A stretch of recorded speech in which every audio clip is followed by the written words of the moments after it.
প্রথম পর্ব, মক্কার অন্ধকার দিন। মক্কা কাবা ঘরের শহর, ইব্রাহিম আলাইহিসসালামের স্মৃতিবাহী নগরী। কিন্তু সেই নগরীতেই যখন আল্লাহর রাসূল সাল্লাল্লাহু আলাইহি ওয়াসাল্লাম মানুষকে ডাকতে লাগলেন, বলো আল্লাহ এক, মূর্তি নয়, রবের ইবাদত করো, জুলুম ছাড়ো, মিথ্যা ছাড়ো, অসহায়ের হক আদায় করো, আখিরাতের জন্য প্রস্তুত হও, তখন মক্কার অহংকারী লোকেরা এ দাওয়াতকে সত্যের আলো হিসেবে নিল না, বরং নিজেদের ব্যবসা, ক্ষমতা আর বংশীয় গর্বের বিরুদ্ধে এক চ্যালেঞ্জ মনে করল। তারা নবীজিকে সাল্লাল্লাহু আলাইহি ওয়াসাল্লাম অপমান করল। কেউ বলল নাউজুবিল্লাহ, তিনি কবি। কেউ বলল জাদুকর, কেউ বলল পাগল। রাস্তায় কাঁটা বিছানো হলো, ঘাড়ে উটের নাড়ি ভুঁড়ি ফেলা হলো। যারা ঈমান আনল তাদের উপর নির্যাতন নেমে এলো। বিলাল রাদিয়াল্লাহু আনহুকে উত্তপ্ত বালুর উপর শুইয়ে রাখা হলো। ইয়াসির পরিবার শহীদ হলেন।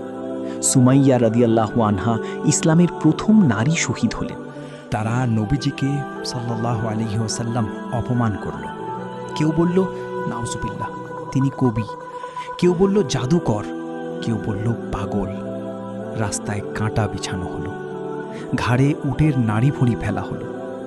যারা ঈমান আনল তাদের উপর নির্যাতন নেমে এলো। বিলাল রাদিয়াল্লাহু আনহুকে উত্তপ্ত বালুর উপর শুইয়ে রাখা হলো। ইয়াসির পরিবার শহীদ হলেন। সুমাইয়া রাদিয়াল্লাহু আনহা ইসলামের প্রথম নারী শহীদ হলেন।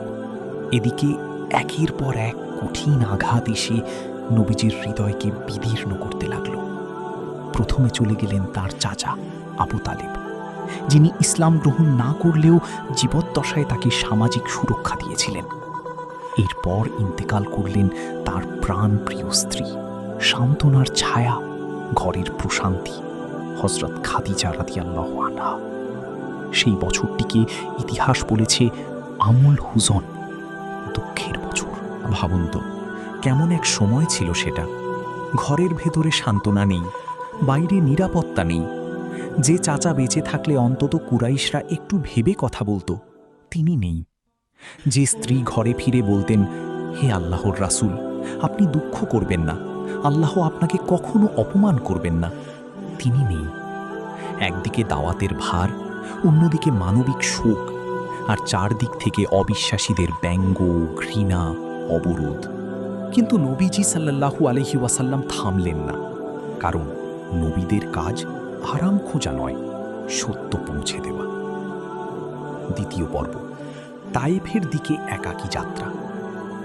যখন মক্কার জমিন শক্ত হয়ে গেল, যখন মনে হলো এখানকার নেতারা সত্য শুনতে প্রস্তুত নয়, তখন নবীজি সাল্লাল্লাহু আলাইহি ওয়াসাল্লাম তাকালেন আরেকটি শহরের দিকে, তায়েফ। তায়েফ ছিল পাহাড়ি অঞ্চল, আবহাওয়ায় কিছুটা শীতল, আরবের একটি গুরুত্বপূর্ণ বসতি। হয়তো সেখানে কেউ সত্যকে গ্রহণ করবে, হয়তো কেউ দাওয়াতকে বুঝবে, হয়তো সেখানে নতুন এক দরজা খুলে যাবে। ভাবুন তো, কেমন এক সময় ছিল সেটা। ঘরের ভেতরে সান্ত্বনা নেই, বাইরে নিরাপত্তা নেই। যে চাচা বেঁচে থাকলে অন্তত কুরাইশরা একটু ভেবে কথা বলতো, তিনি নেই। যে স্ত্রী ঘরে ফিরে বলতেন, হে আল্লাহর রাসূল, আপনি দুঃখ করবেন না, আল্লাহ আপনাকে কখনো অপমান করবেন না, তিনি নেই। একদিকে দাওয়াতের ভার, অন্যদিকে মানবিক শোক, আর চারদিক থেকে অবিশ্বাসীদের ব্যঙ্গ, ঘৃণা, অবরোধ। কিন্তু নবীজি সাল্লাল্লাহু আলাইহি ওয়াসাল্লাম থামলেন না, কারণ নবীদের কাজ আরাম খোঁজা নয়, সত্য পৌঁছে দেওয়া। দ্বিতীয় পর্ব, তায়েফের দিকে একাকী যাত্রা। যখন মক্কার জমিন শক্ত হয়ে গেল, যখন মনে হলো এখানকার নেতারা সত্য শুনতে প্রস্তুত নয়, তখন নবীজি সাল্লাল্লাহু আলাইহি ওয়াসাল্লাম তাকালেন আরেকটি শহরের দিকে, তায়েফ। তায়েফ ছিল পাহাড়ি অঞ্চল, আবহাওয়ায় কিছুটা শীতল, আরবের একটি গুরুত্বপূর্ণ বসতি। হয়তো সেখানে কেউ সত্যকে গ্রহণ করবে, হয়তো কেউ দাওয়াতকে বুঝবে, হয়তো সেখানে নতুন এক দরজা খুলে যাবে। কি নিঃসঙ্গ ছিল এই যাত্রা। কোনো রাজকীয় বাহিনী নেই, কোনো প্রচার যন্ত্র নেই, কোনো ক্ষমতার প্রদর্শন নেই। একজন ক্লান্ত নবী, হৃদয়ে উম্মতের জন্য আগুন, ঠোঁটে দাওয়াত, বুকে আশা। এই নিয়েই তিনি গেলেন তায়েফে। তিনি সেখানে গিয়ে প্রভাবশালী লোকদের সামনে বসলেন, তাদের বুঝালেন, আমি তোমাদের কাছে ধন সম্পদ চাইতে আসিনি, ক্ষমতা চাইতে আসিনি। আমি এসেছি তোমাদের রবের দিকে ডাকার জন্য। তোমরা যদি আমাকে আশ্রয় দাও, যদি আমার কথা শোনো, যদি সত্যকে গ্রহণ করো, তবে তোমরাই লাভবান হবে। সাহাবায়ে কিরামের সিরাত পড়লে আমরা জানি তায়েফ ছিল দাওয়াতি জীবনের সবচেয়ে মর্মান্তিক মুহূর্তগুলোর একটি। হজরত আয়েশা রাদিয়াল্লাহু আনহা জিজ্ঞেস করেছিলেন, উহুদের দিনের চেয়েও কি আপনার জন্য কঠিন কোনো দিন এসেছে?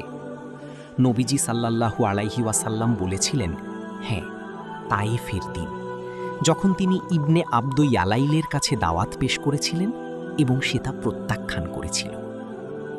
তৃতীয় পর্ব, রক্তাক্ত শরীর কিন্তু আসমানি সান্ত্বনা। তায়েফ থেকে বের হয়ে নবীজি সাল্লাল্লাহু আলাইহি ওয়াসাল্লাম এতটাই শোকে ডুবেছিলেন যে তিনি হাঁটতে হাঁটতে অনেক দূর চলে গেলেন।